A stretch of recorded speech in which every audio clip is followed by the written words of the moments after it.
The Bible says some devout men came and buried Stephen with great mourning. And look at verse number 3. But Saul, somebody say but Saul. But Saul was going everywhere to destroy the church. He went from house to house, dragging out both men and women to throw them in prison. Paul was on a mission. Saul was on a mission. And then in the next chapter, in the book of Acts chapter number 9, it starts off, the word says, meanwhile, Saul was uttering threats with every breath and was eager to kill the Lord's followers. So he went to the high priest. Yes, he did. He requested letters addressed to the synagogues in Damascus, asking for their cooperation in the arrest of any followers of the way he found there. He wanted to bring them, both men and women, back to Jerusalem in chains. As he was approaching Damascus on his mission, a light from heaven, suddenly shone around him. He fell to the ground and heard a voice saying to him, Saul, Saul, why are you persecuting me? Who are you, Lord? Saul asked. The voice replied, I am Jesus. I am the one you are persecuting. Now get up and go into the city and you will be told what you must do. The men with Saul stood speechless, for they heard the sound of someone's voice, but saw no one. I'm trying to go somewhere. Saul picked up himself off the ground, but when he opened his eyes, he was blind. So his companions led him by the hand to Damascus. He remained there blind for 3 days and did not eat or drink. Now there was a believer in Damascus named Ananias. Somebody say Ananias. The Lord spoke to him in a vision, calling Ananias. Yes, Lord, he replied. The Lord said, go over to Straight Street, to the house of Judas. When you get there, ask for a man from Tarsus named Saul. He is praying to me right now. I have shown him in a vision of a man named Ananias coming in and laying hands on him so he can see again. Oh, but 13 happened. The Bible says, but Lord, exclaimed Ananias, I've heard. Somebody say, I've heard. Let me tell you something, my friends. People are going to talk about you. All your dirt, all the things that they know, they have no problem telling somebody you're in the first one. I've heard many people talking about the terrible things this man has done to the believers in Jerusalem. And he is authorized by the leading priest to arrest anyone who calls upon your name. Oh, look at my God. But the Lord said, go, for Saul is my chosen instrument to take my message to the Gentiles and to kings, as well as to the people of Israel. And I will show him how much he must suffer for my sake. Paul telling the king about his experience. In the earlier parts of chapter number 26, his moving witness of the events led up to this particular point where the king told Saul, almost thou persuaded me to be a Christian. Oh, the tragedy of being an almost Christian. This is Northbound. And perhaps you were visiting here with us for the first time and you seen some things that you weren't expecting to see when you came in here. Because at Northbound, us free. Somebody say us free. Anybody glad to be free? Anybody glad to be free? All the tragedy of being having an almost experience. You go through the tough week and then you come to church and you gotta have a tough service too. I need some encouragement. I need a word from the Lord. I need some singing going on to get me to tomorrow. Oh, this is Northbound. I'm glad to be here. We cannot help but wonder what it would have been like if he had become an altogether Christian instead of an almost Christian. Where he could have become the kind of Christian that the Lord would be pleased with, but he decided to do something different. Remember in the book of Matthew chapter 7, Around 13, 14, we have the broad way and the narrow way. The broad way is easy. You just go along and coast along because there's a whole lot of people going the broad way. A lot of people want life to just be easy peasy. Wouldn't it be nice if life was just easy peasy? But God knows us enough to know that I gotta keep you humble. God forbid that I make things easy for you and you start thinking it's all about you. Throw some trials and troubles in your way every now and then you remember how to pray sometimes. How much will we pray if we had no trouble? God won't say amen. To avoid the pitfalls of the almost experiences, give your life over completely to Jesus. But I began to wonder. I tell you, I talked to myself. And so as I was going through this text, I said, self, what was it that kept Agrippa from becoming a Christian? Come on. What thing was it that stood in the way? Come on now. What was it that made him say almost? And before we look down on the king from some of our high-minded and spotless and never done nothing against God and so sophisticated, sanctified, self-righteous self, before we do that, I challenge you this morning to be honest about your own life. And consider your own experience before you went in the pool, as Q said earlier. Before you became a member of God's family, think about your own life and what was that thing? Come on. What was that thing that had a hold on you? What was that thing that every now and then reminds you thought you were over with? You thought you had grown enough and you were mature in the Lord and you thought you had that thing conquered, but every now and then you get a reminder. Then the Bible, matter of fact, don't the Bible say you get rid of a demon? Anybody been there? You get rid of a demon. And that demon go looking. That demon go looking and can't find no rest. Come on. And then the demon start talking to himself, say, Seth, I'm gonna go back to where I came from. I'm gonna go back to what I'm familiar with. Come on. But I ain't coming back by myself. The Bible says that same demon will come back with 7 others, such that you worse off now than when you first began. Agrippa, something had a hold on him. And if we're honest, we can look at our own life and see sometimes there's a thing or two that has a hold on us. I went back. I looked at the text, Brother Taylor, and I saw a name in the text, and it spoke to me. I went back to the beginning, and everywhere you see Agrippa, you also see Bernice.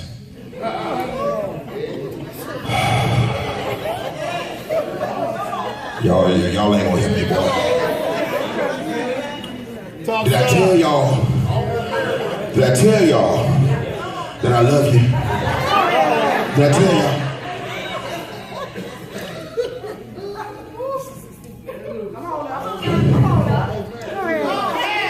When you see Agrippa, you also see Bernice. Now Tish, Mama, those of y'all that shown up, I need y'all to pray real hard right up in here. Because I want to make sure that Arthur doesn't speak. I want to make sure that everything I say is seasoned with salt. But I got to keep it real. I perceive that Bernice was fair to look upon. Yeah. She was easy on the eyes. Come on. Agrippa found her to be attractive. And there was something about Bernice. Something. Somebody say something. That there was something about Bernice that had a hold. It had a strong hold on the king. I imagine she was a woman who knew what good perfume smelled like. Well, you ever smell bad perfume? yeah. I suppose that she knew what good perfume smelled like. Because wherever you see Agrippa, you also see Bernice. And what's interesting about this particular truth is that this ain't his wife. This ain't his wife. Let me tell y'all something. Come on. Tell it. Tell it.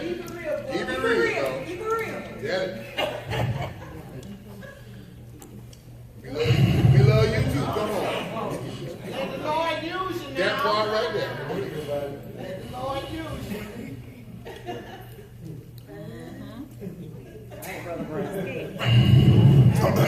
Come on. Let it out. Vin. No. My wife. Let the Lord use you now. My wife. Her name is Sister Letitia Brown. Well, Sister Letitia Brown. Don't mess around and meet Tish. Trying to be a Bernice. Everywhere she turn around, there's a, don't do that. Don't do that. come on. Tell it. But there was a thing about Bernice. And you see, the thing about Bernice is a name. And so in your case, he may not be a Bernice Come on. that has a hold on you and makes you say almost. It may be a Bernard. Come on. It may be a Bernard.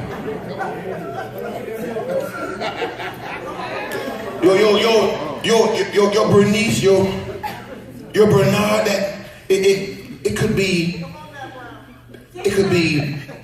lying. Well, It could be gossip. It could be hatred. It could be envy. all of it. It could be same-sex attraction. Come on. It could be adultery. All right now. All right. It could be jealousy. It could be gambling. Whatever that thing is, Paul said, and such like. Let me throw that in there, and such like. That's right. In case I didn't call your number, that and such like get all these. But every time you do right, or you want to do right, here come Bernice.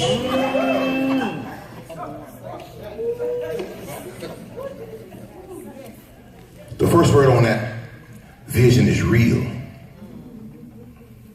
See how y'all got quiet? I'm gonna tell the truth right now. I'm gonna do like Shabal, come out and look in your eyes and everything. Some of y'all can't even see your eyes. Some of you sleep now.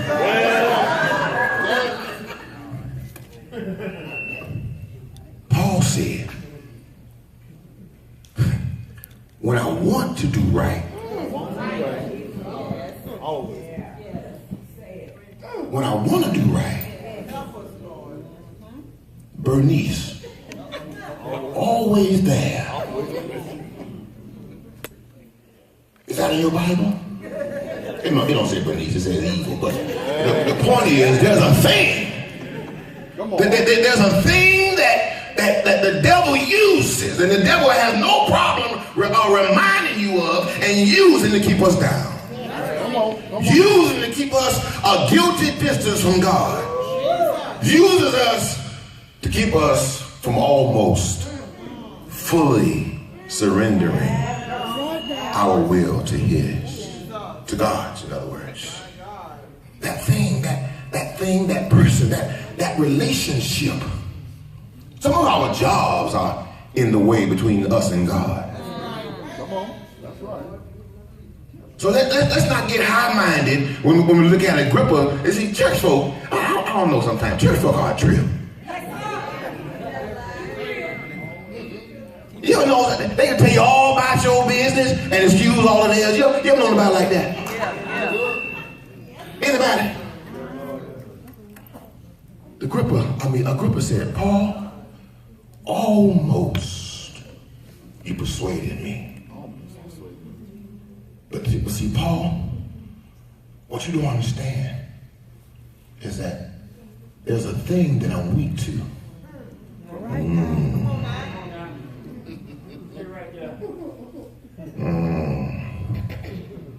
Somebody want me to hurry up and quit right now. Stay there, stay there, stay there. Stand on it. There's a thing that when it wants to, it's kind of like on demand. No, thank God for cable TV now. You see anything you want to see now. Whenever you want to see it, you can go and select it. And sometimes you can fast forward, and sometimes you can't. But the point is, it's right there when you want it. Right there. And sometimes the devil got us on demand. That's right. That's right. Come on, son. The devil have us on demand. Now, if you prayed up and you high roller and the devil can't touch you, I ain't talking to you, baby. Pray for me. Pray for me. Pray for my family. But that devil, that Bernice, that's a powerful thing. I mean, think about it.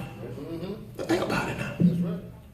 He has been given Paul at this time. He has been given Paul's testimony, and he heard it, and it sounded really good to him. But when it came time to making a decision, he thought more about that thing. Lauryn Hill had a song one time called That Thing. There it is. I ain't gonna bother that George. It's too easy. I mean, Come on. I heard you. He thought more about that thing than he did about the testimony that was just given to him. The opportunity that he had to give God his life. Anybody ever been having a study with someone or just giving a testimony and they tell you that they understand what was just shared with them? Come on, come on. They see that they need God in their life. They see that their sins are coming between them and God. And then they'll tell you something like this: I'll do it when I'm ready. Yep. I got some things I need to work on. Things I need to work on. Yep. I'm praying about this thing that I got to deal with. I can't come to God until I'm right. Baby, let me tell you something. If I had the power in ourselves to make it right. Preach. Why then would God send his only son Come on. to shed blood for you? And see, this is why when we come into the worship place, we ought to be lifting up holy hands and shouting to the top of our lungs about how good God has been to us for saving a wretched soul like myself. Wretched. Wretched. Show enough. Show enough, Richard. Here come another old folk term. I tell it. Some of us can remember a time. Some of us even now know of a surety that when the door is closed and it's just me and God, I'm ragged as a mango seed. Just raggedy.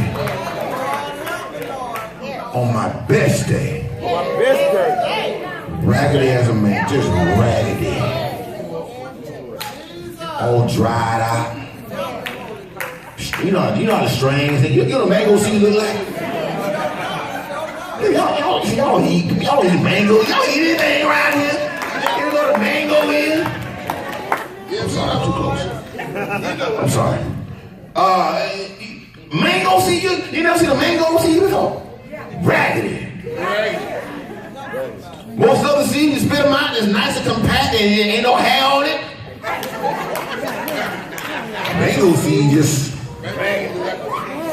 raggedy, strangling, werewolf looking seed thing.